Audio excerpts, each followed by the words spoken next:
There's not a lot of guys that shoot the mid range. It's kind of like a lost art, especially in today's NBA. It's all 3-pointers or just guys going into the rim. I just still played it. Any championship team that you've watched win a championship, they win the game in the mid range. Yep. Sure. Yep. I don't give a fuck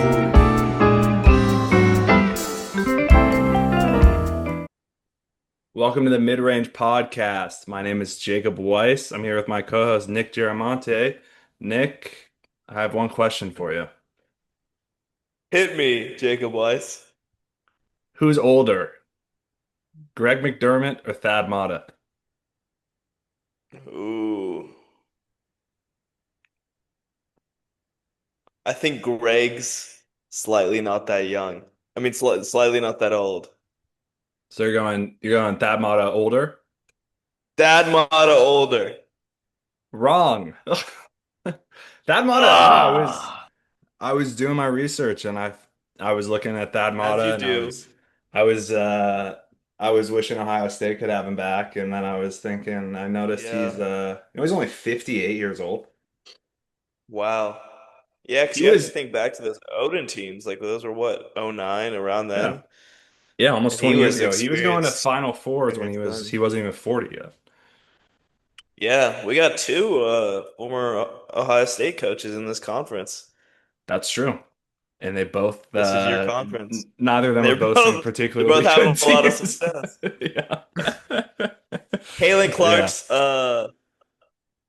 husband, fiance, boyfriend, Haley Clark. where I no, don't even know who Kalen you're- Clark, Oh. Kalen Clark, the Iowa coach's son, Oh yeah. is an assistant on Butler as well. That's right. I actually didn't know that. That's a good fun fact though. I like Yeah. you slipping that in there. Yeah, what a way to start the pod. BigEast Yeah. pod, Jacob Weiss. Let's Yeah. go. We're working on it. We're trying to get the intros down. We're Come doing on, what? Jacob Weiss. We're hitting Big East today. It's the Big East preview. I noticed all Let's go, Jacob Weiss. Fanta, the fuck, what's that podcast called? DTF or whatever. All Rothstein, all these guys, they went Big East first, then ACC. We're flipping it on them. We're doing our own Dipping thing. around here. We're dipping Talk around to him, here. Jacob Weiss. Jacob Weiss, talk to him. Yeah, the Big East sucks. It's really bad. Pretty much like when you get past like the top three, I think it's worse than the ACC, honestly. It's like Yeah, maybe not great. It's the same as the ACC. It's just less teams yeah, that's in terms true, of like but density of good teams. the ACC, you get down there, you get down to the 8, 9. I mean, if you took off the bottom, 17th in the ACC, it would be way better. We wouldn't even talk about it. But whatever. Beside the point. Yeah, but that's a hypothetical. It is a hypothetical. It's a good point. It is all hypothetical. All right, let's get into a little Big East action, Nick. Top of the conference. Do it, Jacob Weiss. Top of the conference, I think, is pretty clear. You got St. John's and you got Uconn. Storied rivalry. Pitino and Hurley hate each other. They do. This- They really don't like each other. This is a great way, I think, to start the Big East talks, Jacob Weiss. Because you have to talk about these two teams. They are by far the top two teams in the conference. And when you look at Dan Hurley and Rick Pitino, two of the best characters, perfect for the Big East, these two, I think we can both agree, are by far the best two teams in this conference. And it's exciting because these teams are going to play twice this year. Hopefully we get them 3 times in me out. MSG. Cross your fingers. Hear me 4 out. times? What if we get them 4 times? What if we get a Final Four Yes. matchup? These But teams no, are both this good is- enough. Yes, exactly. And this is why the Big East is fun, because these are two emphatic character coaches, and when these programs are on their high horse, it's fun. So regardless of what the entire conference looks like, that rivalry is going to be electric, as you said. Like, that's the possibility of getting them 4 times because of how talented they are, and seeing Pitino 100%. and Hurley go back and forth is fun. 100%. So we'll obviously get more into them later. I'm sure there'll be plenty of discourse. I was gonna ask you, who do you have as your third best team in the Big East? Right off the top. Ask me, Jet. That's a great question, Jacob Weiss, because I think that's a fair question that you asked me. And I'm I think and I think here, I think it's Creighton. And I don't think it's yeah. close. The more I You think about don't? it, I don't. I don't.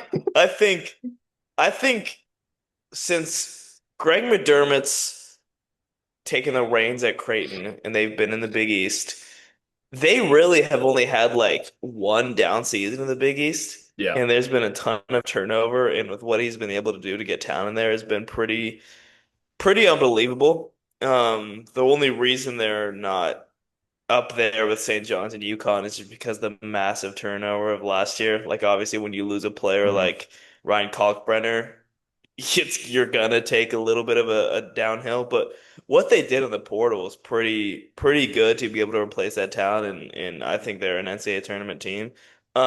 They bring in the two Iowa guys, Josh Yeah. Dix and Owen Freeman. Like that's alone. Those are two of the top. What are you laughing at, Jacob Weiss? Are you laughing at Nothing. Dix? I was like, I was. I was. I know you were. I know you were, Josh Jacob Weiss. Dix. But yeah, you get Dix and Freeman. Um, then those guys are two of the top transfers in the portal. Yeah. And that alone, like you bring in like Nick Graves was a bucket at Charlotte. It's they had a great portal class, is what I'm saying. They're going to be able to score the ball just like every Greg McDermott Creighton team does. That's Defense fair. is still a big issue, especially losing Kalkbrenner. But the offense is still going to be there, and in a Greg McDermott system that has these shooters and has these experienced playmakers, I wouldn't count them out. Yeah, it's interesting. No Cockburner. I mean, they Dix and Cockburner. They were And free man. yeah. They were like a pretty solid defense with Cockburner there, and like that's not really the Creighton way in the Oh, grand. That's not the Greg McDermott system, really. He's an offensive guy. He's gonna have I them agree. running. He's gonna have them scoring big time. They got a lot of offensive pieces. I think if their defense can just be fine, they probably are the third Just best team. average, right? Just Right, average. Jacob was just average. If You don't even top need to be 100. great. Top. Exactly, Jacob Wise. This is exactly why your expertise is to the plate because that's a perfectly great take. Yeah, throw them top 100 Ken Palm defense. I think you're looking at probably the third best team in the Big East, definitely a tournament team. But after them, do you think there's any other tournament teams in this conference? I think one of Marquette, Providence, Villanova, Georgetown should emerge and be a fourth team at least. But I'm not gonna believe in them. I'm Yeah. not gonna have the courage to take a shot on one of them, and I do think that the Big East could very well be only a three-team bid league, and those are my three teams.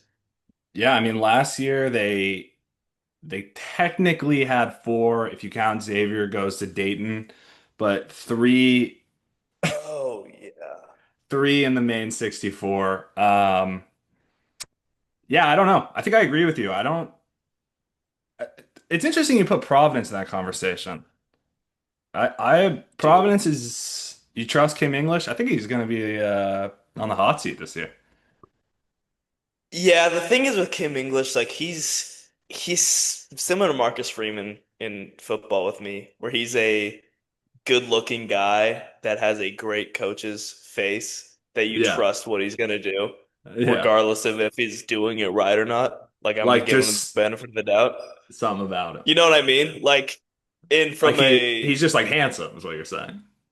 yeah, from a heterosexual Yeah, man's yeah, perspective, I'm just gonna objectively give him that nod. But I do yeah. It's really pretty like what they did in privileged. the portal. Yeah, yeah, yeah. I do like what they did in the portal though. Jason Edwards is a guy who was a bucket at Vanderbilt, a Vanderbilt team that made the NCAA tournament last year. Yeah, And people I forget. forget who they lost to in the NCAA tournament, but it must have been a really good mid-major. They also bring in Jalen Sellers, who was unbelievable. Like Jalen Sellers got hurt before last season in a scrimmage, But you look the year before Jalen Sellers at UCF, he put up 16 points a game. He was one of the top scorers in the Big 12, the greatest conference on the planet. And you bring him in, same color scheme with UCF and Providence. I think that's going to be a good adjustment to him, where he's going to be comfortable putting on the color scheme. And you look at Daquan Davis at Florida State, another high-end scoring Yeah. transfer, where it's the talent is there, is what I'm saying. You also bring in Duncan Powell, who was at a Sac State guy. Shout out Bay Area. Um, he's a Dallas guy as well. He was at Georgia Tech last year. A great forward that could be like a 3-and-D type of guy. And I know about him because he's a Dallas guy, and TCU was looking to bring him back a little bit. But he's a high level guy they brought in, and they also bring back Big O Oswin. He's the biggest top shot blocker from last year. So anytime you return that, the thing is that yes, Kim English is on the hot seat, and he hasn't been able to deliver with what the talent has provided for Providence. Like, you had a very good player in Jaden Pierre last year. They weren't able to get it done. Um, but these guards like Edwards and Sellers, these are high level guys who can attack the rim and get in transition and are fast. And I think there's a lot of potential here for bounce back and getting into the NCAA tournament. But it's on Kim English to be able to put these pieces together, and that's where I'm not. Again, like he's got a great coaching face, great guy. Um, he hasn't proved it yet, results wise, of being able to put it all together, and that's, I think, where the question mark lies for Providence. Interesting. Let's talk about another former Providence coach, Ed Cooley at Georgetown. Ooh. Where do you sit with Georgetown? Are they a contender to make the tournament this year?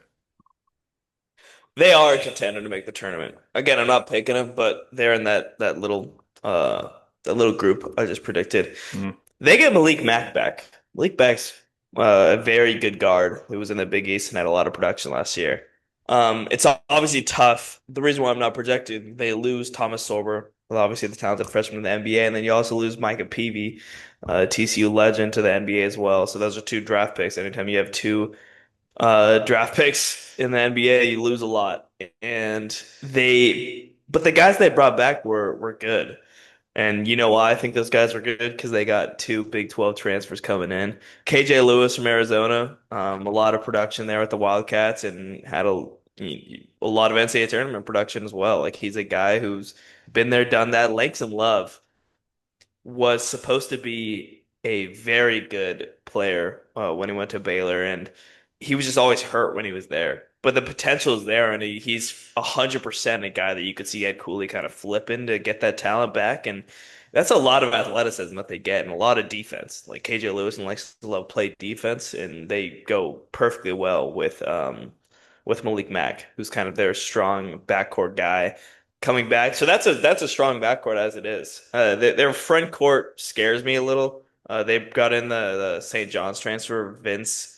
I don't know exactly how to pronounce his last name. He didn't have a lot of production at St. John's. Yeah, but he's a 7'1" center from Nigeria, who they're kind of counting on to take a big leap, which I Yeah. don't trust completely yet. So that scares me.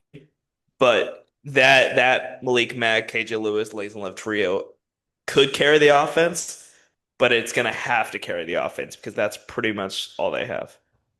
I think they have guard play on par with a lot of the top teams in the country. I mean, Yeah, like, you like truly, you like the Big 12 guards, huh? I do. Yeah, you bring in guys from the best conference in the world. There's nothing. Yeah. It's just it's just objective at a certain point. They're going to You be a took lot the better. words right out of my mouth. Yeah, and they're deep in the backcourt. But yeah, if Sorber had stayed another year, which I think was like it was kind of up in the air, is this a team that's a guaranteed conference tournament team? I wouldn't say guaranteed just because Ed Cooley's disappointed a ton at Georgetown in his first two seasons, but definitely gives you. I'm sure they wouldn't be projected to be because the big question mark is that Frank Gordon sober would fix a lot of those issues. So yeah, I would say so. Yeah, it's kind of a bummer that he went to the NBA. I wish he would have done one more year, but look, I mean, he's on the Thunder now, so he'll probably get a ring this year, and it'll all work out for him. Mm, all right, let's get into the new hires in the Big East. Only two, Ooh, Jacob Weiss. you like that? Only two new coaches. You got Rick Pitino's seed heading over to Xavier, Richard Pitino. And then you got Kevin Williard in a very unceremonious ending to his tenure at Maryland, headed over to Villanova. What do you see as the high end, low end outcomes for Villanova and Xavier this year? Yeah, I like Villanova a little bit more. Obviously, Kevin Willard, weird dude, doesn't seem to be Yeah. a great fit. But they got he did well. He did well for the portal. They're bringing Devin Askew, who's crazy that he's still in college basketball. He seems like he's been everywhere in the Yeah. country. Bryce Lindsey. They got a top 50 freshman, a Caden Lewis coming in. Zion Stanford, Tyler Perkins. Like that's a strong backcourt as it is. They got Duke Brennan from GCU. He's the guy that TCU was looking at. He was a guy who's highly coveted, big in the portal. And then Matthew Hodges, a guy from Villanova who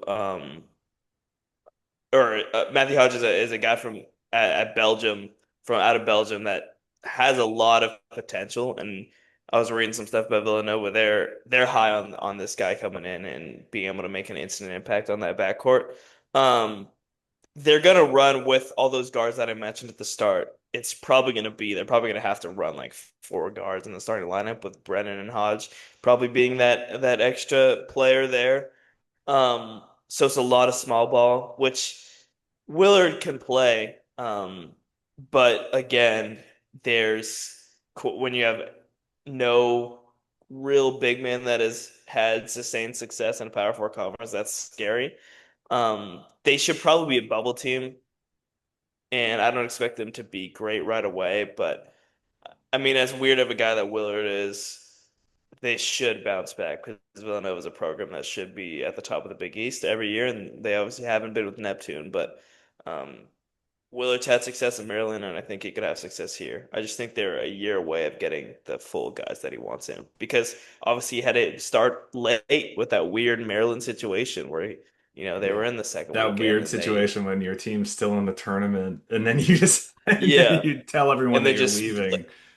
yeah, but like kind of deny it, just be Yeah. like So weirdly strange. sensitive when you could just get in front of it like literally every other coach did. He was the one Yeah. guy that handled it weird, but yeah, we'll see. Well, and you We'll remember in that game, definitely who they play in that Sweet 16 game? Remind me. Do you remember? Top of your head. I can't remember. It's all right. They Doesn't matter. yeah, it must have been a top seed obviously because it was all Yeah. they played whatever one seed was in their region But if you because remember, they had Derek Queen they were down like and they hit 12 points, like 2.5 minutes left, and he just pulls all the starters and yeah, just he was like out.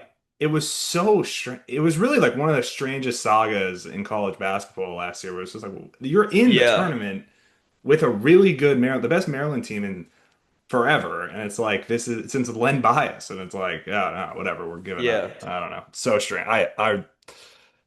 I think Villanova should be optimistic about the future this year. I agree with you. I don't really see them being that good.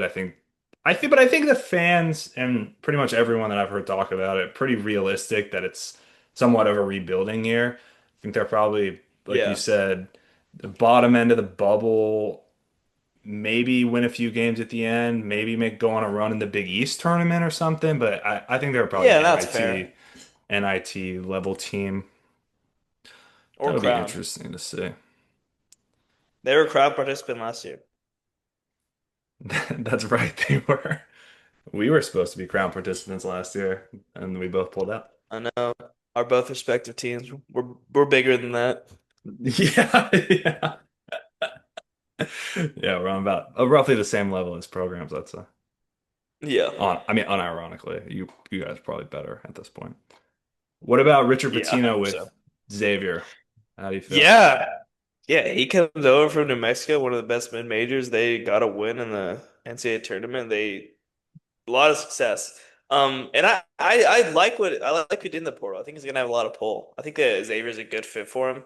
Um, they got the they he brings Philip, a guy from New Mexico who had success with him. He's a forward. He had decent stats last year. So anytime you bring in a guy from your last stop, you're obviously high on him, and that's a good relationship to have. Trey Carroll from FAU and Anthony Robinson from Virginia are all good pulls.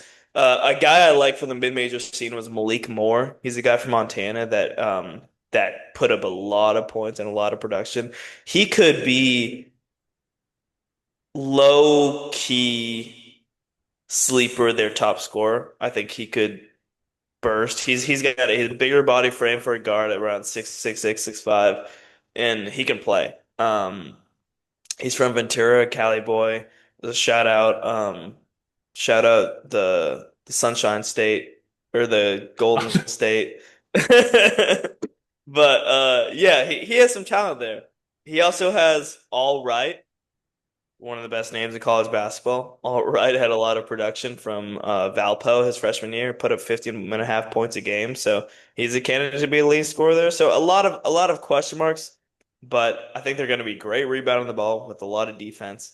And you need a guy like All Right or Roddy Anderson or Malik Moore to really take that next step to be that scoring production because again, those are guys from mid-major scenes, but they really don't have any of their options. So one of those guys has to be able to really flourish and take that next step. Yeah, all right. I know that's a guy that you love. I tend to think he plays a little too conservative, but no, I could go either Yeah, way. Hispanic heritage bumps too. He's from Mexico, so Really? yeah, Awesome. Yeah, shout out. I don't Happy think Hispanic Heritage Month. Happy Hispanic Heritage Month to you, my Puerto There Rican you go. friend. Thank you. People don't know that. Low key Puerto Rican. Low key, Very low key, percentage wise and and one publicly. sixth, And 1/6. there's nothing wrong with that.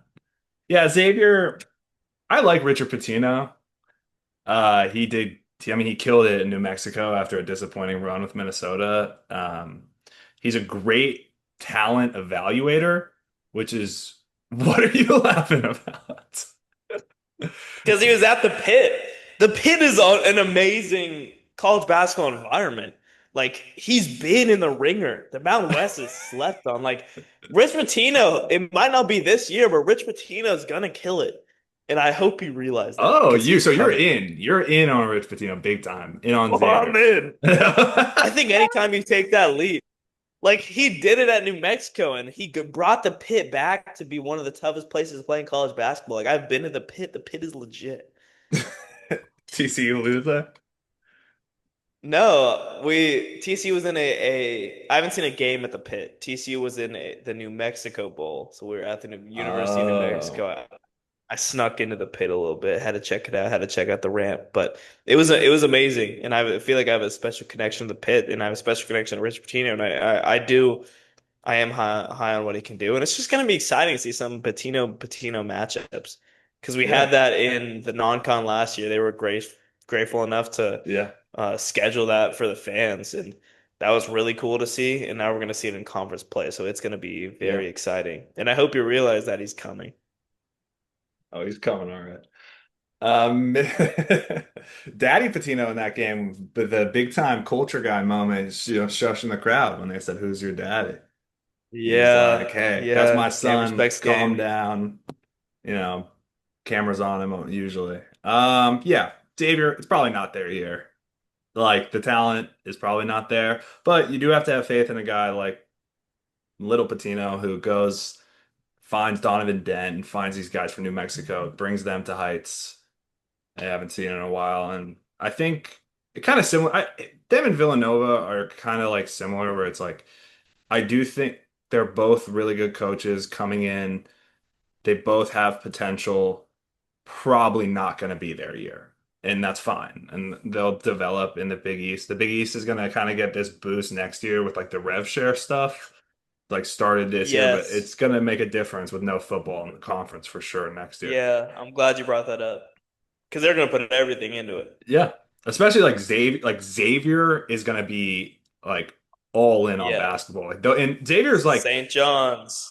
UConn, yeah, honestly, UConn's football is up a little bit, but still, it's going to be their main thing. Georgetown, like all these teams. yeah, it is interesting. It'll be. I don't think this is the year that we see it, but next year for the Big East, they could They're level coming. up in a way. They're coming. Oh, they're coming. Yeah. They're coming. They're coming hard. All right, we get down to the bottom. I mean, we might as well just go through all the teams since this is such a small conference. You Yeah. get down to the Let's get through. trenches here. You got DePaul, Chris Holtman, Buckeyes. Let's go. Butler, Thad Matta, Buckeyes. And Seton Hall with Shaheen Holloway has been horrible last year. God awful. They're Yeah. Well, probably they had going a to be good, horrible yeah. again. Where do you sit with them? Uh, What? Look, Are okay, you they're gonna are be you gonna bad. get on the They're gonna be bad. They're gonna be bad. They're gonna be bad. They're gonna be probably but low to probably bottom of the Big bad? East. Probably bad. They're probably gonna be bad. But let's give them respect of diving in Wow, the to Seton Hall some. case. Let's dive into some of their transfers. Let's at least dive into it. Let's They do bring it. in Bud Clark, the second best Bud Clark in college sports. Um, respect to the TCU safety. But they bring in Bud Clark from Merrimack, and this is a guy. I know you watched a ton of Merrimack last year. Oh yeah. Um, he dropped 20 points a game. You drop 20 points a game anywhere in college basketball. You do it in literally any conference in college basketball, and you're a dude. He's a 5'10" little bro. Shaheen Holloway is going to coach the hell out of this guy. He's legit. He played against St. Mary's and had a very good game in Moraga. I watched it from start to finish. He's legit. 20 points, 5 rebounds, 6 assists. This guy has production, and he's going to be allowed to be freed at Seton Hall. Really like the case. A lot of Power Four teams were over this guy. They got Simpkins from Elon. He's the guy that also had major production. They got guys that had production. So it's not like you're counting on unproven talent. Like a lot of times these guys do flourish in the Power Five conferences. TJ Simpson is a guy who put up 15 points a game at Elon. You bring in AJ Staten McCray from where was he at? He was from Sanford and went to Miami last year. He's had production. He put up 7 points a game in Miami. Again, like Miami was bad, but that's still a Power Five team. Um, and Elijah Fisher's a guy who hasn't just been in the Big 12, started at Texas Tech, hasn't already been in the Big East at DePaul. He's also been in the best mid-major conference in the WCC. He was at Pacific last year, started every game, put up 16 points a game. This guy can play because he has legit talent. Like he was one of the best players in the WCC last year. And obviously when you start at Tech and go to DePaul, he's had the talent to be at those places as well. He's going to be a dude. So they bring in these dudes. It'll be interesting to see what they do on defense. Because as much as I like Bud Clark and Elijah Fisher, these guys aren't defenders. And Shaheen Holloway still like they haven't been put a lot of resources into helping him. But with the resources that they have, they were able to pull this out. So offense could be frisky. Like they're gonna have a good offense and they're gonna play some fun games. So we'll see. Again, probably bottom low of the Big East, but Seton Hall is going to be better than they were last year because Bud Clark, that's a guy I'm looking at. Yeah, well, it's That's my nice. You're guy. guaranteed at least one win against UConn, right? If you're Seton Hall, 4 years in a row. Yeah, I know. That's one of Even those in the things where worst year. it's like the most obvious stat, like everyone knows it. It's still every time I hear it, I'm like, what? They lost to Seton Hall? Yeah. Yeah, that All was one right. of the craziest games last year where you think UConn's turning it around and then Seton Hall lost. And right when you get hit with a Seton Hall loss, you know you're not going to be great. No. And they weren't great last year. Let's talk about another team that wasn't great last year. Butler, Thad Matta. I will give you a fun fact about Thad Matta at Butler. I don't think Hit me. I already gave you one fun fact. He's 58 years old, seems super young. Also, at his time at Butler, they have overperformed their Ken Palm preseason ranking every single year. So he has performed from a coaching standpoint to a level. It's just, I think, kind of similar with Seton Hall. There's not the investment in the program the that some of these teams at the top have, and that just kind of holds them back to some extent. It's kind of sad to see them down here with like the highs they reached back in the day, but it happens. What do you think about Butler? Do you have anything to say or?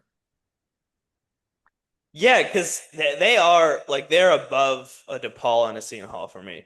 Because they've been close to the bottom of the bubble under that model, like you said. And when you have Caitlin Clark's boyfriend, maybe fiance, maybe husband, we'll fact check it. Connor McCaffrey on staff. He's next up. Obviously the son of legendary Iowa coach. Um, yeah, like they have a good backcourt of Jalen Jackson. Jalen Jackson's a guy who comes from Purdue Fort Wayne who put up 19 points a game, so he's um an instant bucket that you compare with Finley Bizjack. Finley Indiana Bizjack's a boy. guy. Yes. Well, Finley Bizjack is a Texas boy, is a DFW boy. Uh, Um, I was he going to was go for close. He played at Southern Assault AAU. Shout out. A lot of TCU players are from there.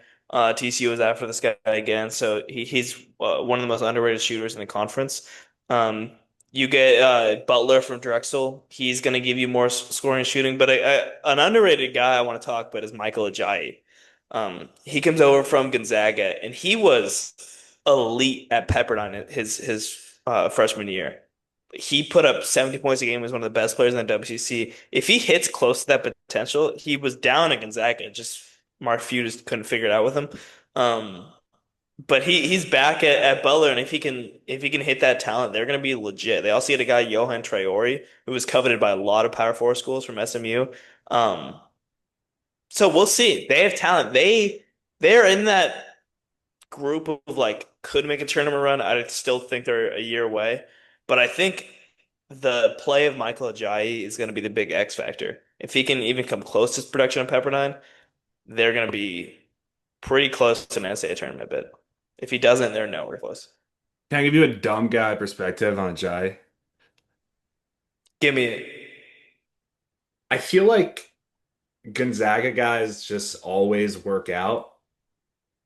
And it's like if you went to Gonzaga and it didn't work, I'm just like, are you even like you must just not be that good because everyone goes there and is great. Like every guy that plays for Gonzaga, anytime they get a transfer, they're good. Uh, Anytime they get a sign, they're good. It's like if it doesn't work with Gonzaga and Mark Few, which is like a very well-run program in a conference that is not so great. No offense.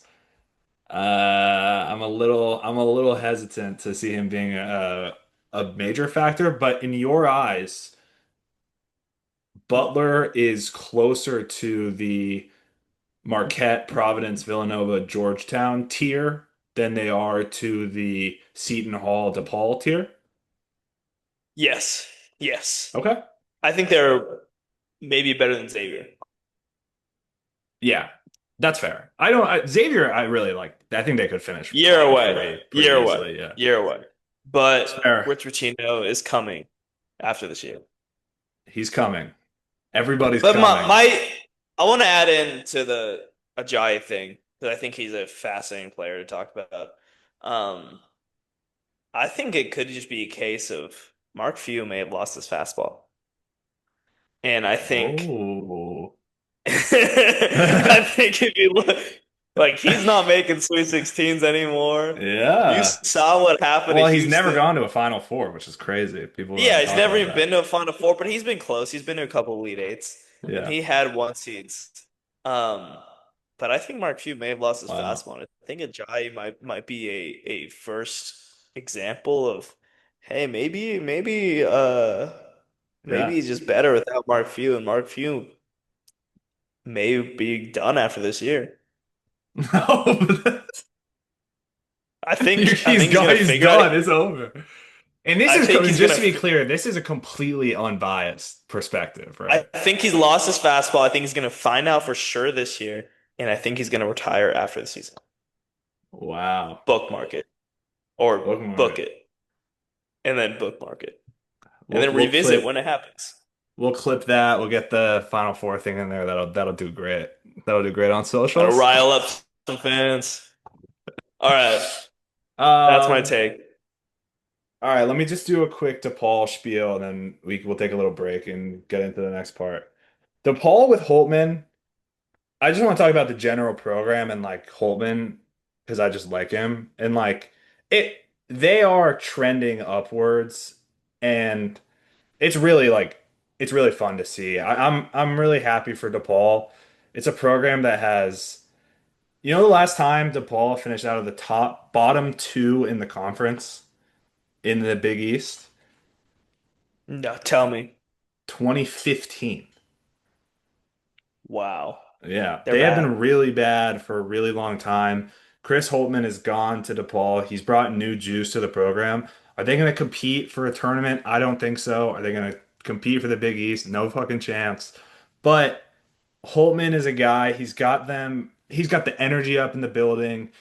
He's making smart transfers. He's keeping his guys that he knows he can keep, which I Yeah, like. that's I big. really, really like Holtman. As an Ohio State fan, I was there when everyone was kind of out on him. I've always liked him. I'm happy with Diebler. It's fun. I mean, I'm so on Diebler, but Holtman is a guy who DePaul should be excited about. They should give him time because I think he could take that team out of the gutter. Yeah, and that's a good point because I'll keep it quick, but the buy-in is there where it wasn't before. Like even the fact that you retain a big trio of Blocker and Gunn and Benson, like that's going to be huge to just be able to compete.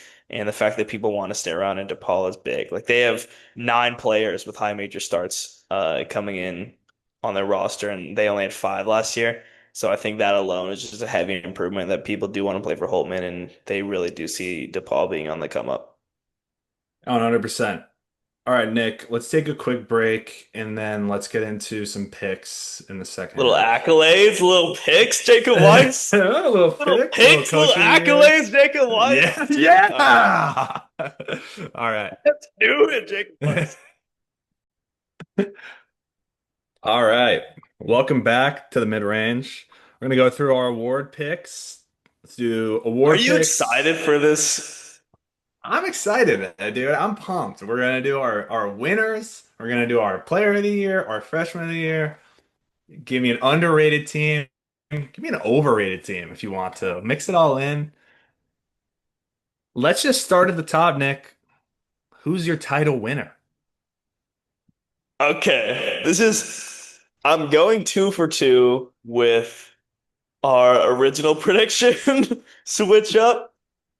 The more and more I look at this St. John's team, let's talk a little bit about St. John's. Yeah. Obviously, this is the most Let's talk about St. talented. John. This is the most talented team in the Big 12. And this is not the most talented team in the Big 12. Most talented. Oh, This is that's called a Freudian slip right this is there. the all right. Let's talk about St. John's. Let's talk about St. John's. This is the most talented team in the Big East. They retain arguably the best player in the conference last year, Zuby Ejiofor. That is a massive, massive returning piece for Rick Pitino. And then you bring in one of the top transfer classes in the country, in Jackson. Do you know why they call him in Jackson? Tell me why, Nick. Because every shot he shoots goes in. He's no longer Ian Jackson. And if you remember Ian Jackson, he had like a 7 game stretch last season at North Carolina where he averaged over 20 points a game. And it's probably a testament to Hubert Davis or a non-testament for that matter. Like he misused the talent of In An Jackson. indictment. An indictment. That's the perfect word for it. Because he has as much talent as anybody in the country. Look for In Jackson to be a top player in this conference and be in the contention for player of the year. Sannon from Arizona State brings in talent. He was Unreal. very good. And you know what conference he comes from? The best conference in the world, the Big 12.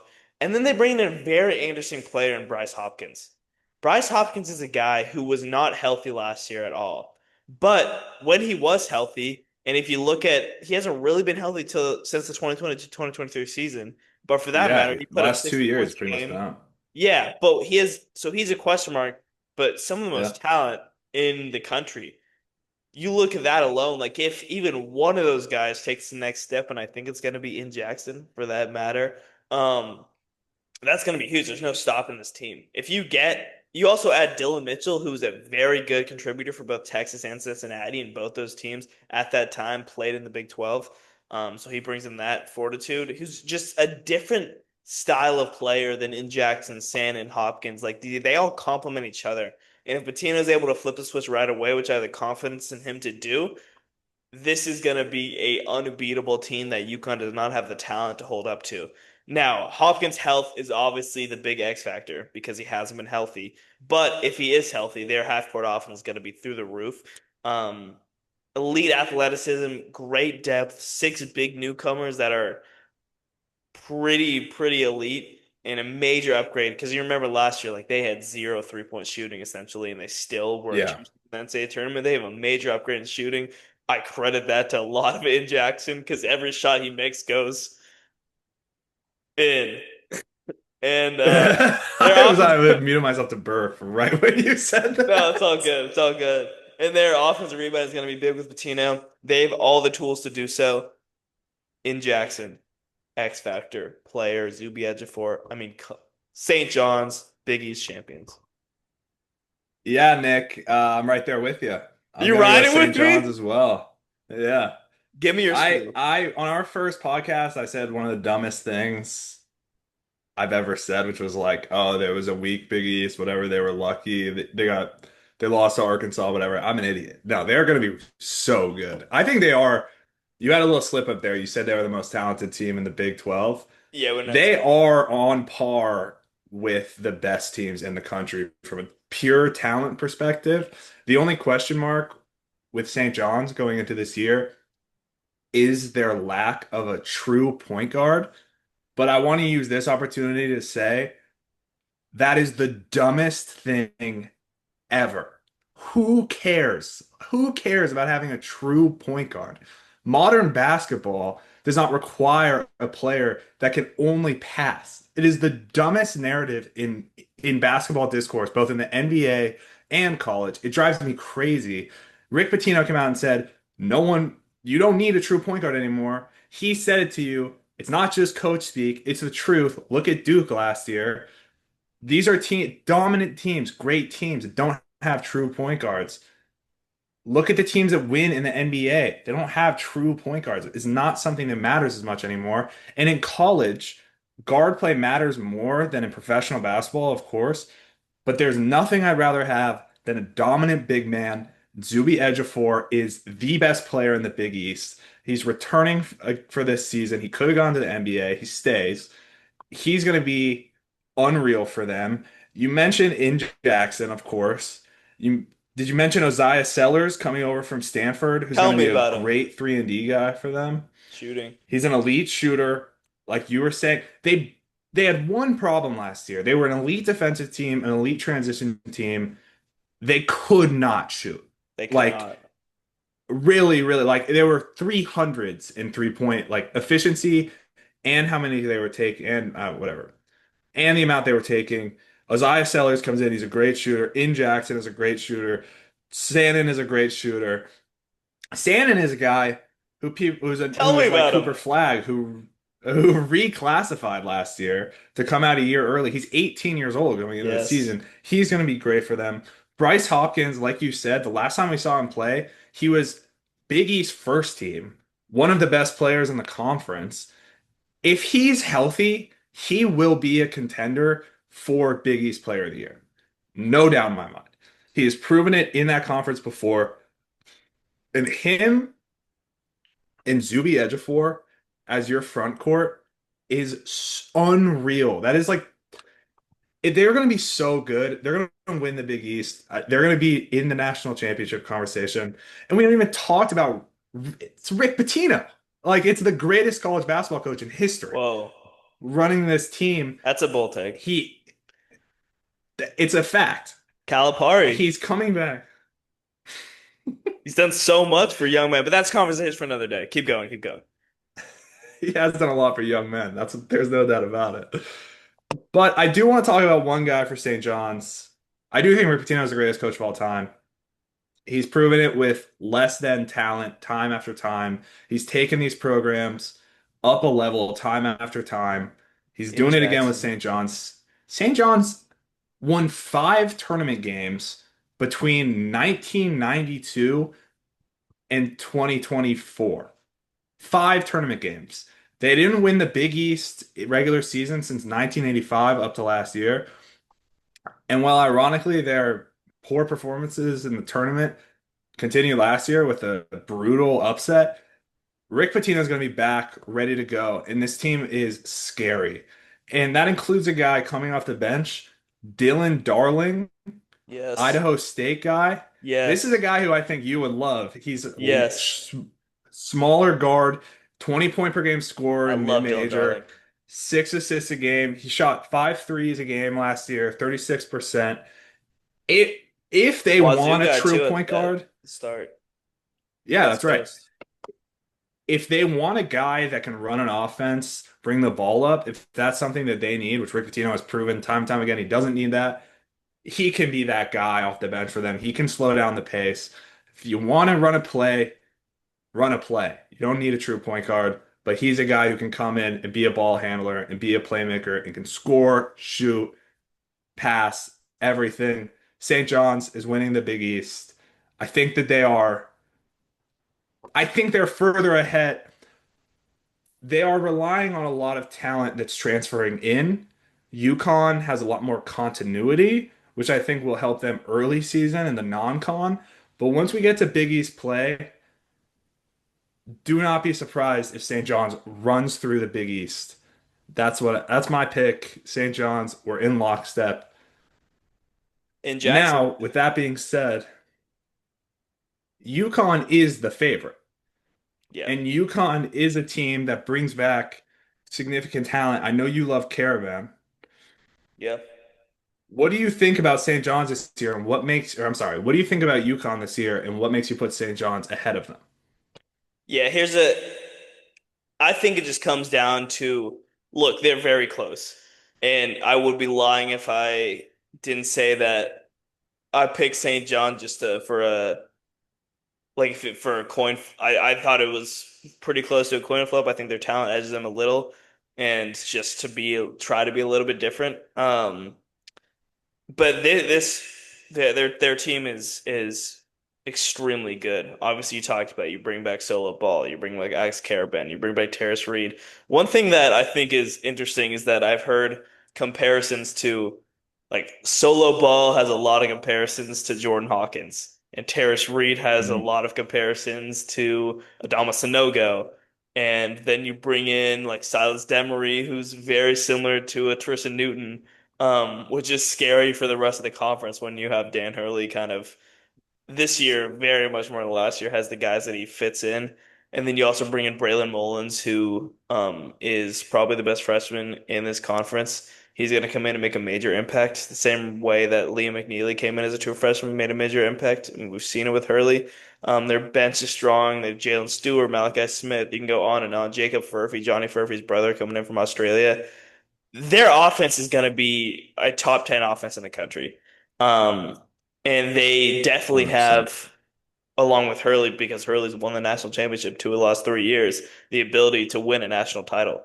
I think either St. John's or UConn has the ability to win a national title. Um, Elite shooting, elite size. Again, I take I would take Zuby Ejiofor over Terrace Reed. I would take in Jackson over Solo Ball. I think Dylan Mitchell's the perfect piece that I would trust over like Caravan's better than Dylan Mitchell a little bit. Um, I trust the experience of a Sandin over a freshman and Braylon Mullins. Again, this is so minuscule compared to like the fact that those two are above the rest of the conference. But I trust Patino a little bit more, and I trust the talent of St. John's a little bit more. Because we saw Patino turn it around like that. And last year, with Hurley's ability to bring in guys from the portal and really assess them well, like that was a failure last year. We saw with guys like Aiden Mahaney for the most glaring of those examples. Um, so I just trust Patino a little bit more this time to maximize his talent more than Hurley. Let me ask you something, Nick. How many Sweet 16s has Dan Hurley been to? Um, three, Two. two, only two. Just the 2 years at UConn, obviously. They've won two national titles. Dan Hurley is obviously one of the most elite coaches in the country, but I think because of his persona, because of his energy, and because they were so successful for those 2 years, he gets put up there as the de facto best coach in the country. He's the man. I hate Dan Hurley. He drives me absolutely crazy. I don't.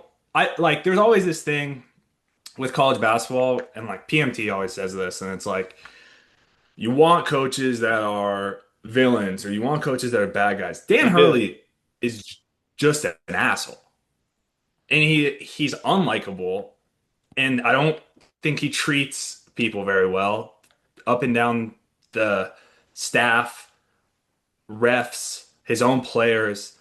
I don't like him in general, and I think he gets hyped up to a point because of the two national championships, which is of course incredible.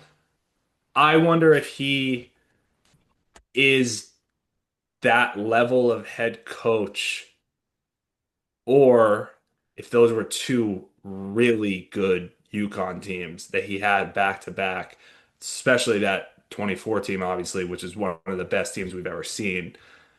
And I wonder if with a team that doesn't quite have that talent, if they can succeed at the level that they have in the past, and if last year is a blip, or if last year is a sign of things to come for Dan Hurley.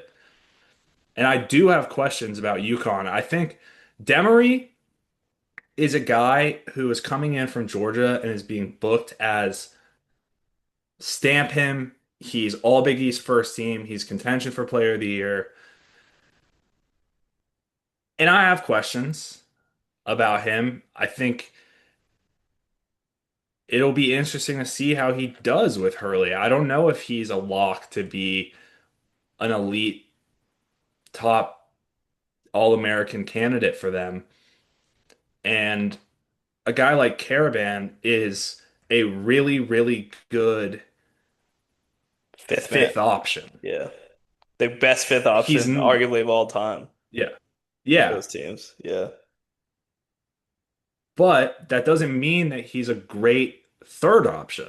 You know what I mean? It's a guy who is great in a role when he's not asked to be the focal point. And if you're asking him to be a focal point, then I wonder if he is able to reach the heights that they would need. And I just think they're being penciled in as going right back to where they were. And I have questions about it. And I just have a lot of faith in Rick Pitino with all of this talent. When Rick Pitino has talent, he goes to national championships, and that's my pick. And UConn will finish second or will win because it's very close. But I'm a little hesitant to crown UConn again, and I wonder if we're maybe doing a little more looking backwards than we are looking forwards with Dan Hurley and UConn. Yeah, I'm gonna push back on that a little. Like last year is definitely not where UConn's gonna be.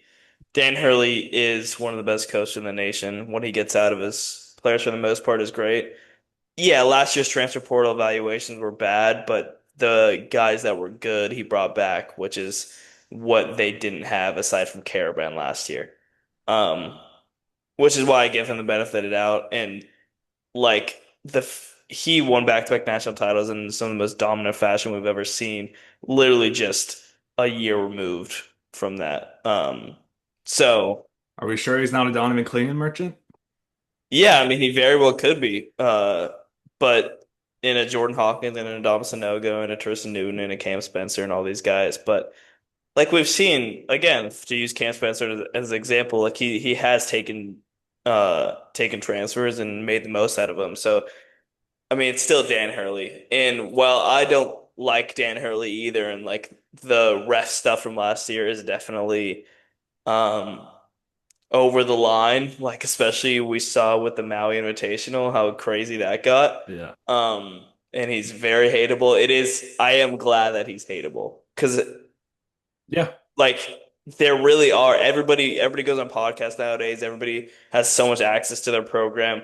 Everybody's likable nowadays. And I do agree Yeah. with like the PMT thing that you mentioned. Like he is a villain. He is a true villain that a lot of people dislike. And that's good That's for the fair. sport. And I will give him the benefit of the doubt that that they'll work it out. Again, the minuscule difference is just because I like St. John's Town a little more. And Totally. the Patino Hurley difference is so like they're both elite coaches. So it's just they're both probably going to Yeah. make the most out of their talent. And yeah, again, with the slight talent beneficiary that St. John's has, I just trust it a little more. And I will say, I don't like Dan Hurley. So my opinion on UConn is clouded in some sense that I don't like him as a person, and that can get in my head a little bit. I do think they're going to be a top three seed and they are going to be a contender for the national championship. I don't want it to be misconstrued as I'm out on Yeah. UConn and I don't think they're And going you to just finish love top Rick two in the Big Pitino East. because Pitino's always I been do. a great guy. Yeah. He's squeaky clean record, Mr. 5 seconds. Um, yeah, he's just a great Italian man. Yeah. And you know what? He's a guy who has won two national championships and has had a lot of success along the way. And like you said, Yeah. squeaky clean, does it the right way. Yeah. None of those national championships were Here, taken away from him. no, no, definitely Never. not. He just likes to have a little bit of fun, and we all like to have a little bit of fun. Um, Yeah. You know, I actually had when I was a kid, I visited Louisville. I have family friends there. and you had the And same visit my experience that a lot of those recruits had. yeah, yeah, they gave me the 5-star package. No, but I actually did. I got to tour the basketball facility at Louisville Hell yeah. because so I don't know.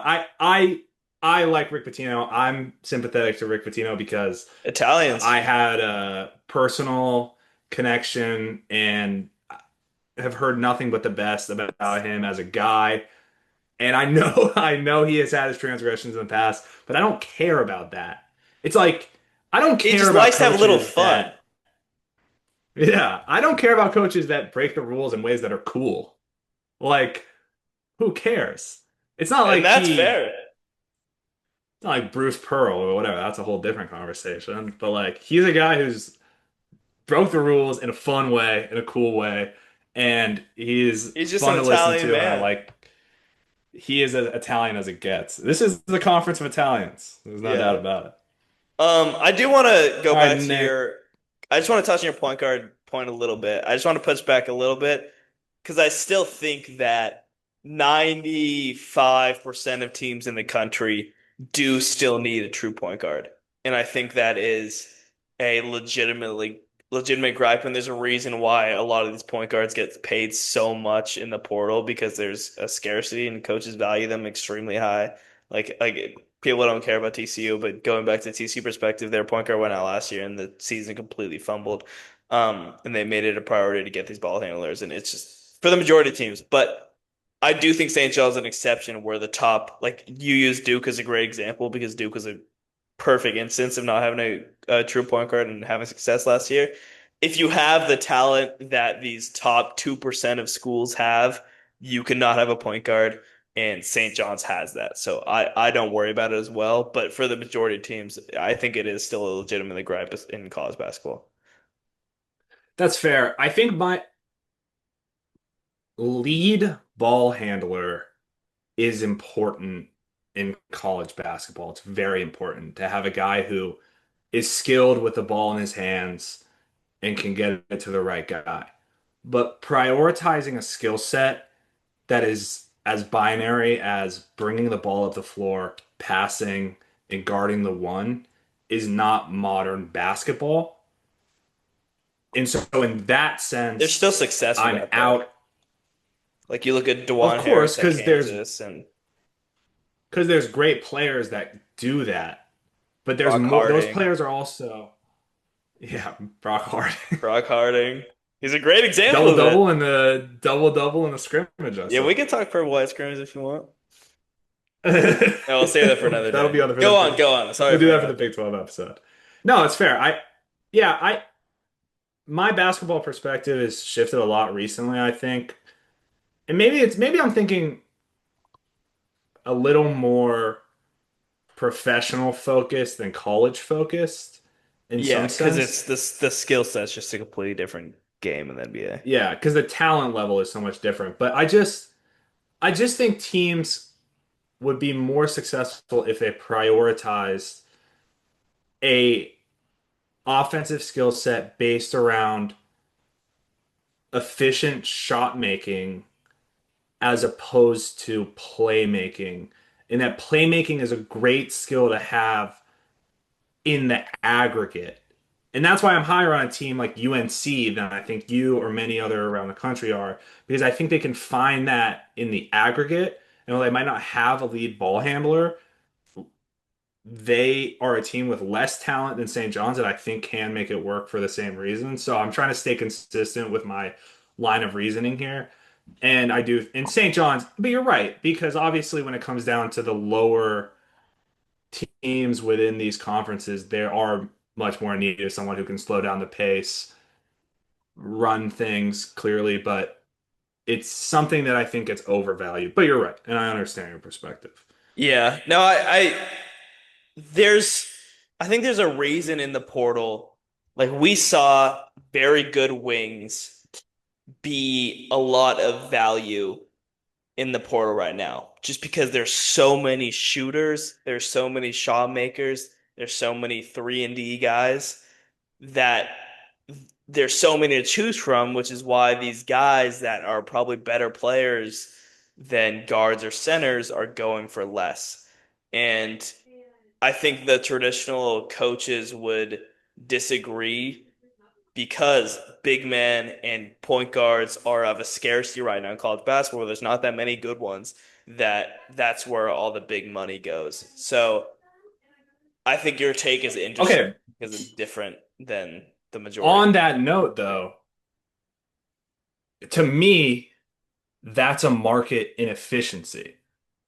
Like that's that's something that I think gets corrected when these guards with pass first play styles and slow down the pace type guys are going for this much.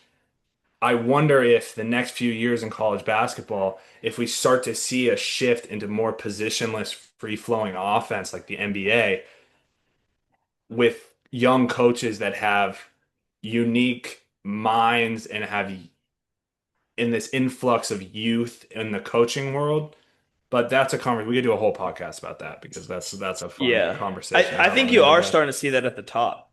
Like you saw, I think Kentucky had a Yeah. lot of success with just throwing together lineups, and Duke was the best example as we Hmm. talked about, and Florida, I think, even to a point, like you saw Will Richard and Clayton and Elijah Martin be able to play together. Those are all three guards, and yeah, there's definitely instances of it. I just think the complete talent crop along the country is still a far away because there's still such a big difference with those top schools. They get the top guys and the rest of the country, so we're a ways away with what the talent is, but yeah, you definitely have a point of that's where the game's going. That's fair. All right, we can move on from that. That's went on a whole tangent there, but that's good basket. That's just the mid range. That's You what you know, get we out of the mixed in mid-range. We have such a little expertise. scope.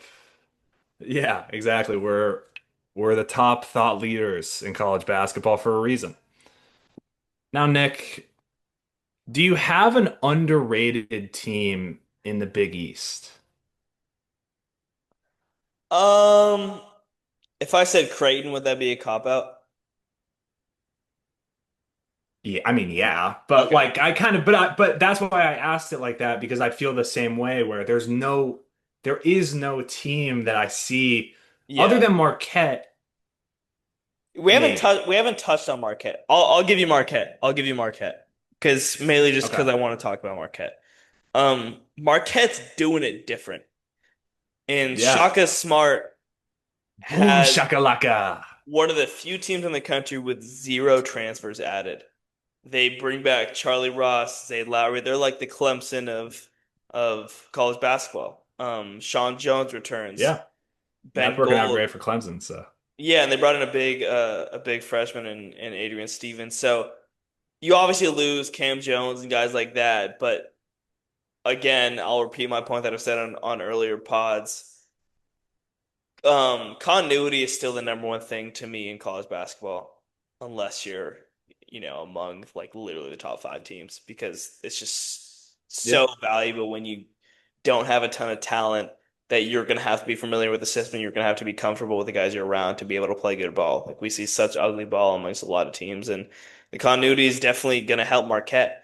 If Shaka Smart can lead this team to a tournament in a like top three. Boom shakalaka. Yeah, if Boom Shakalaka can lead this team to an NCAA tournament and a top three team in the Big East, then you have to look at him for Big East Coach of the Year because to take a completely Yeah. different route than everybody else, and if he's successful with that, shows a lot of character. Again, we've seen a spiral with the Clemsons and teams that have done it in the past, Yeah. but it is cool to have these specific schools that still go on old values of development, recruiting your own guys, and just not pandering towards the rest of the country and how they're doing it. Like I think to your point about Yeah. NIL and revenue sharing, when that really kicks in next year, like they could switch up their whole thing or just pay their guys more. But it's an interesting experience because it's completely different than any other team. And I think what also they're not bringing transfers in, but they're not letting their good players go Yeah, which is a either. testament to Boom Shakalaka. Boom shakalaka. He's a guy. And then Clemson. It's a good comparison because they are doing the same kind of thing. But Shaka Smart has a good forward-thinking mind for basketball, if that makes sense. Yeah. He's a smart coach who thinks differently. Dabo Sweeney is the opposite. Like Dabo Sweeney is as old school as it gets and is just stubborn. Whereas I think this is a more concentrated effort to zig while everyone else zags.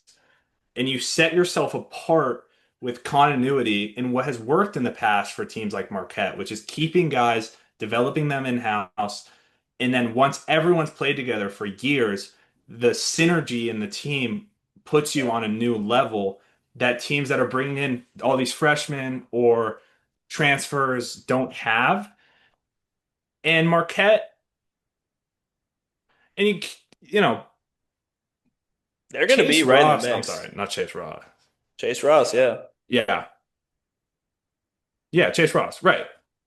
He's a guy who's going to put up big numbers. Yeah, he's expected to take that next I step. yeah, I like Marquette. I do, and it's charming.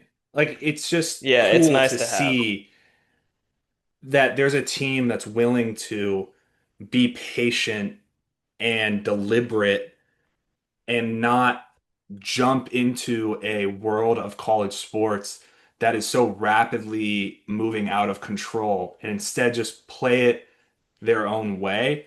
And I am excited to see. I do think they are outside. Once you get Pat, I think Creighton is clearly three, and then I think it's Marquette, and then it's the rest of the Big East. Is that fair? Yeah, yeah. I wouldn't disagree. So I guess we can say Marquette is the underrated team. I think we're kind of on the same page here that the bottom eight teams are probably all unlikely to make a run. If you had to pick anyone, maybe you go Villanova. Maybe Georgetown makes the jump with Cooley, but there's a lot of questions, and I'm not gonna plant my flag on any of these teams in the Big East. Yeah, I think the argument that's cool that Shaka Smart can make to convince these guys that they're going to take big leaps and all that kind of stuff. You've seen the past 2, 3 years, like Shaka's had top teams and he's had guys who have been all Big East guys, all American guys. You look at Cam Jones last year, obviously put him into the NBA. He was one of the Yeah. best players in all of college basketball. Tyler Kolek, he was a second round pick with the Knicks, I believe. He was an all American guy. Oso Ighodaro, Yeah. one of the top guys in the nation. Like you can look at a guy like Chase Ross or Zayd Lowry and be like, all right, guys, you could be the next one, the next Cam Jones, the next Yeah. Oso Ighodaro, the next Tyler Kolek, if you just believe in the program. And I think that's definitely cool. Yeah. You could be the next star player for the Brooklyn Nets. Yeah. Cam Jones was a much more fun college player than he is an NBA player in my eyes. All right, so if that's underrated, overrated, I feel like by default we're kind of both saying UConn in a way by picking St. John's. Is there another team you Yeah. want to plant your flag in that's going to have a big down year? I don't even think there is a massive overrated because I think there's just not a lot of teams that are rated highly outside Mm. of St. John's and UConn. So I don't know. I mean, yeah, as I said, I really like Rich Pitino long term, but I think right away Xavier just doesn't have the talent right now. So maybe them. They're probably the bottom of that tier, for that mid tier for me, but I don't really, I'd be lying if I had to like fully stamp my opinion on a overrated team because again, if you're not picking UConn or St. John's, you're really kind of reaching. Yeah, that's fair. Yeah, it's kind of those categories will be more interesting for the rest of the big conferences, I'd say. We can move on. You want to give me your player of the year? Yeah, I'm not gonna get actually, you give me your player of the year first. I want to see where you go. I'm gonna go chalk. I'm gonna go with Edgefor. Okay. Okay. I just think he's the best player in the Big East and one of the best players in the country. I think he's going to be an All-American, and I think he's going to win Big East Player of the Year. He's just awesome. Yeah, I'm glad you said that because I was thinking of two guys and they're both for St. John's and I was gonna pick the other one from when you picked. Zuby, I probably would have picked it, but to switch it up, I Yeah. gotta go with my guy in Jackson. In Jackson has all the talent in the world to take that Yeah, full next he step does. to Rick Pitino. And in Jackson could be Big East Player of the Year, so buy stock on in Jackson. Every shot he goes in, every shot he makes goes in. That's why they call him in Jackson. That's why it's going to stamp this season. In Jackson, Big East Player of the Year. For when it comes to Player of the Year, you get past Ejiofor. You're going in Jackson. I love the pick, but if you had to pick like the favorites, who else are you putting in that conversation? Edge of four is by far the favorite, obviously. I think you could pick your choice of whatever Uconn guy you think is going to be big, because obviously those guys are top in the league. Alex Caravan, I think, could be a pick. Terrace Reed could be a very solid pick. Silas Demery, Solo Ball, any of those guys, I think will be up there. I think KJ Lewis is going to be really good for Georgetown. I think he's the perfect fit for Ed Cooley. So if he takes that step and really gets freed out of the shadow of Caleb Love at Arizona. Like he's gonna have the opportunity to really make his own mark and be the guy at Georgetown. I think he could put a monster numbers. I think Owen Freeman coming from Iowa with Creighton with the McDermott system could be big. And then I think Chase Ross, like we just talked about with Marquette, if he is that next Yeah, guy in the waiting, like he could be the next Cam Jones. So I think you can take value at all those guys. that's fair.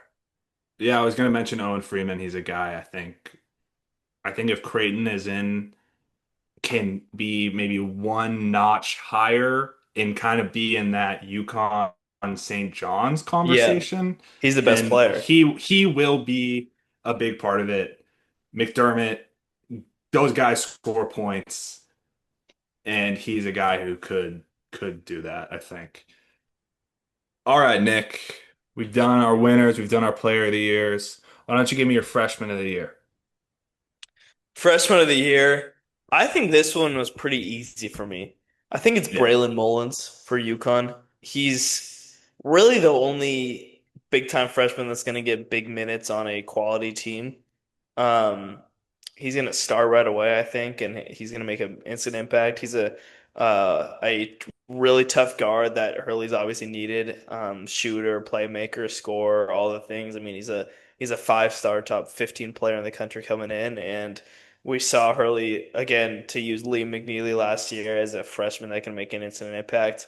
He's not scared of playing freshman right away, and Braylon Mullins is by far the most talented freshman in this conference, so give me Braylon Mullins.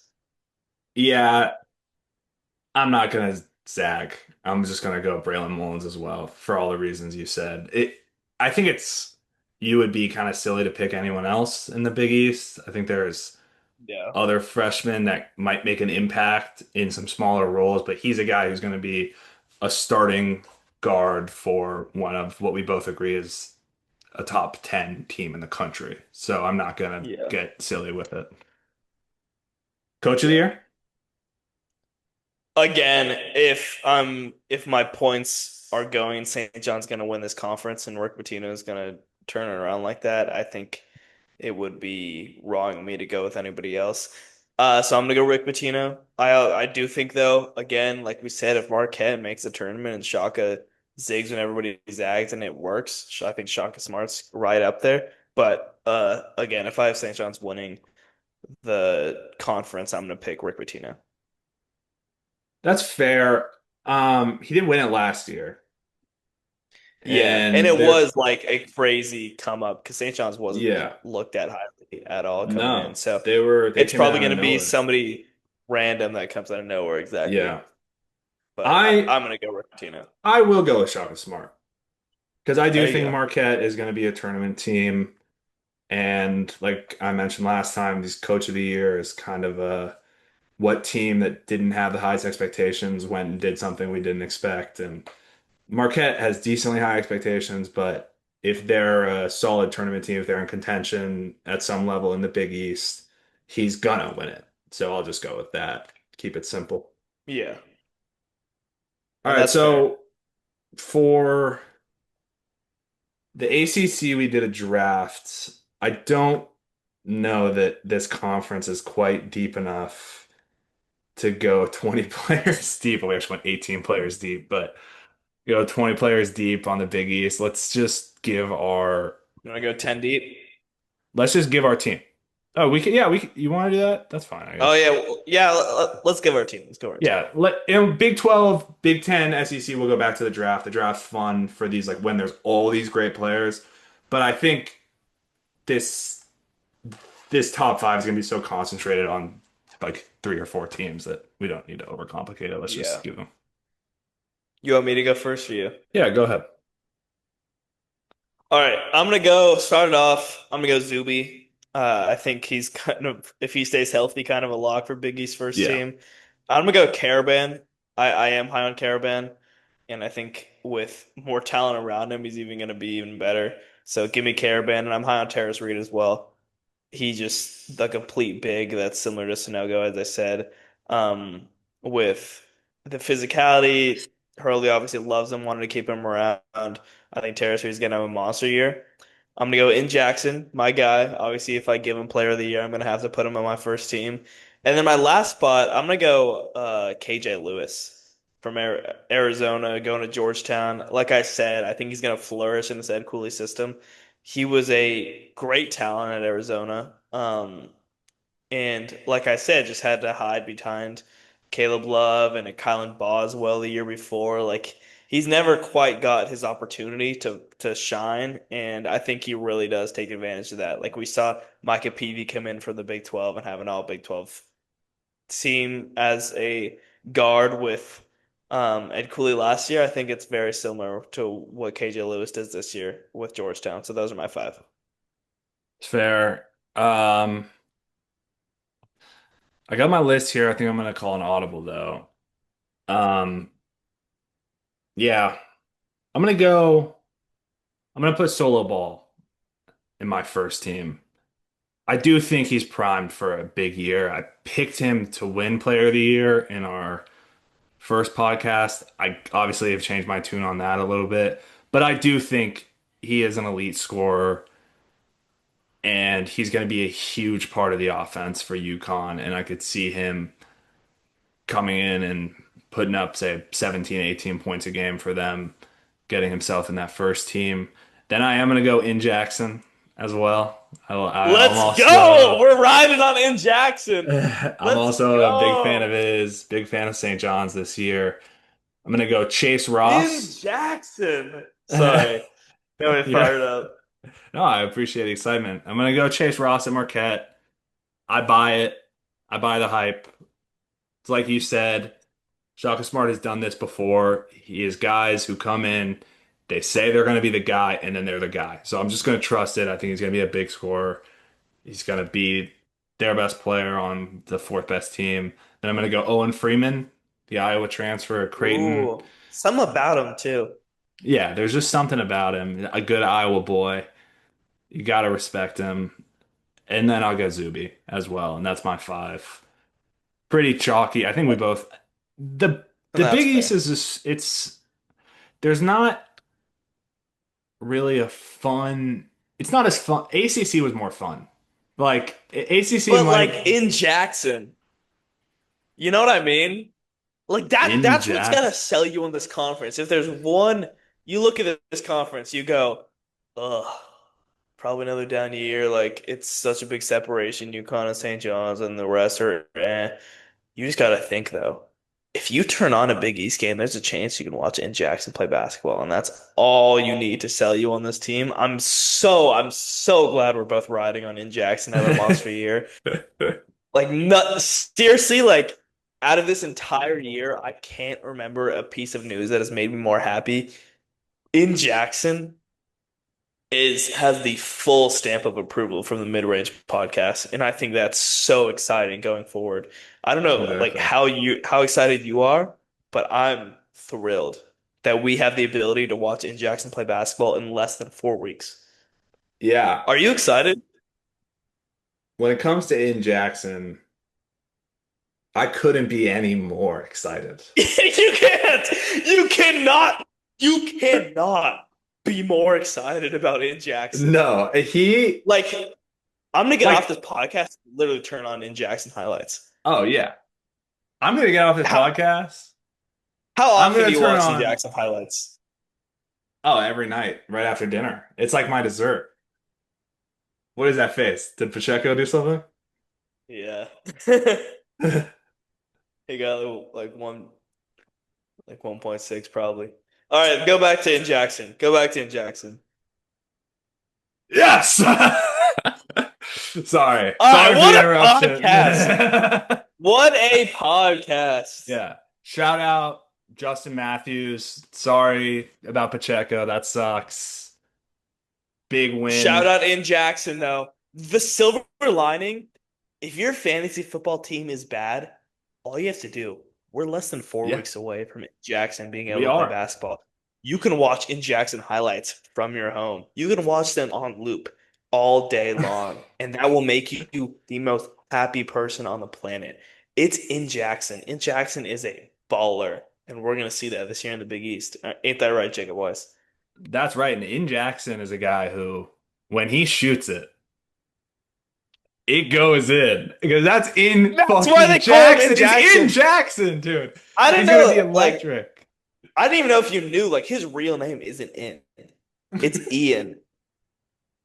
Like, they only call him that as a nickname because when he shoots the ball, it goes in. There's it in Jackson is one of those transcendent guys in college basketball. We're looking at a monster in New York that's gonna light Madison Square Garden on fire. The He's gonna city that never have sleeps. he's gonna have the nosebleeds down to the court side, chanting his name. He's gonna drop 30 points a game in Jackson all the way. But Zuby had, of course, the number one player of the year. And that's fair. Great And podcast. great podcast. Appreciate everyone listening. This was the Mid Range Podcast. All socials, the Mid Range CVB. Weiss Jacob 04 on Twitter. X, I should say. Giramonte Nicky, GIRIMONTE NICKY. Ooh. All right, that's the mid range. That's the mid range.